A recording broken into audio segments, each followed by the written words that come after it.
Silani, la parole est à Hakim El Azzouzi. Merci, monsieur le vice-président. Merci Antoine d'avoir présenté dans les grandes lignes le dispositif. Ça va faire un peu redite, mais je vais essayer aussi d'aller à l'essentiel sur cette intervention. Merci en tout cas de nous avoir laissé du temps pour présenter cette délibération hautement entendue et nécessaire sur le nouveau cadre d'intervention de la politique de la ville dans l'ensemble des commissions. Merci aussi au président et à l'ensemble des collègues de réaffirmer l'engagement historique de la région Hauts-de-France en faveur des quartiers prioritaires, puisque nous sommes la région la plus engagée en faveur de la politique de la ville, alors que la loi ne nous l'impose pas. Et donc c'est une véritable politique volontariste de la part de la région. Mais simplement, la politique de la ville, c'est quoi? La politique de la ville, c'est d'abord et avant tout de la géographie.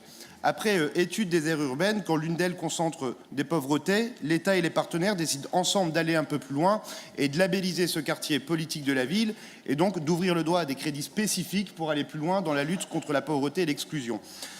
Si je peux me permettre, Yves Lacoste disait « la géographie, ça sert à faire la guerre ». Moi, je me permettrais de dire que la géographie prioritaire, ça sert à faire la guerre contre la pauvreté et contre l'exclusion. Parce que c'est bien de ça qu'il est question aujourd'hui, la lutte contre la pauvreté et l'exclusion. Dans les quartiers des Hauts-de-France, 3 fois plus de difficultés, 45% d'habitants qui vivent sous le seuil de pauvreté, 800 000 habitants concernés pour 349 quartiers. Alors oui, la région Hauts-de-France se mobilise de manière active et ambitieuse pour une politique émancipatrice. La question qui reste en suspens, c'est de savoir comment. Déjà, dans un premier temps, cette délibération s'inscrit dans la continuité des actions portées par Guillaume Delbarre et dans l'inspiration d'Amel Gacquerre qui a porté cette thématique en début de mandat.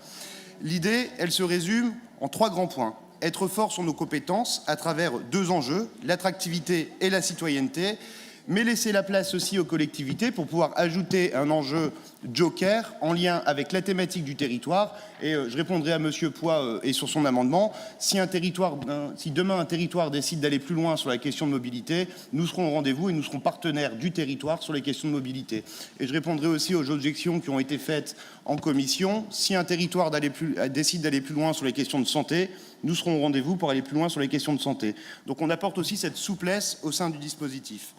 Le deuxième point, c'est qu'on passe d'une gestion de dispositif à une vision un peu plus stratégique en marchant sur nos 2 jambes, si je peux me permettre. D'un côté, l'accompagnement à la citoyenneté à travers les actions qu'on porte. On a parlé du PIC, du FTU et puis de nos quartiers d'été, mais aussi en soutenant l'investissement et le fonctionnement pour les associations et pour les collectivités.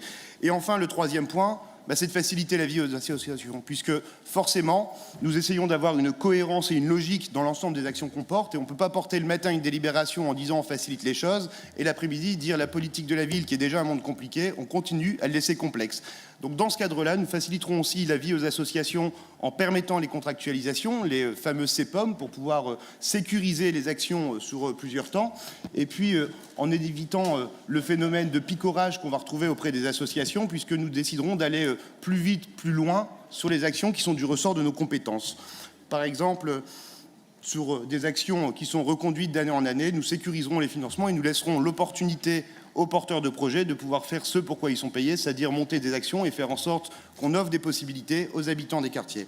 Alors oui, la région Hauts-de-France sera au rendez-vous, mais elle le sera aussi à travers sa politique de droit commun, puisque la politique de la ville, c'est un surplus, mais on a aussi le droit commun à mobiliser. Et je tiens à remercier l'ensemble des vice-présidents qui portent différents schémas, comme le SRDE2I, etc., qui, dans leur politique stratégique, ont aussi porté une attention particulière aux habitants des quartiers politiques de la ville.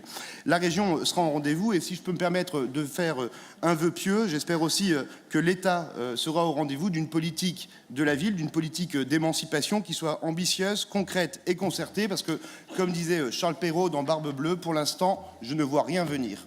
Donc je vous remercie, chers collègues, et je reste à votre disposition pour répondre aux éventuelles questions. Merci. Merci.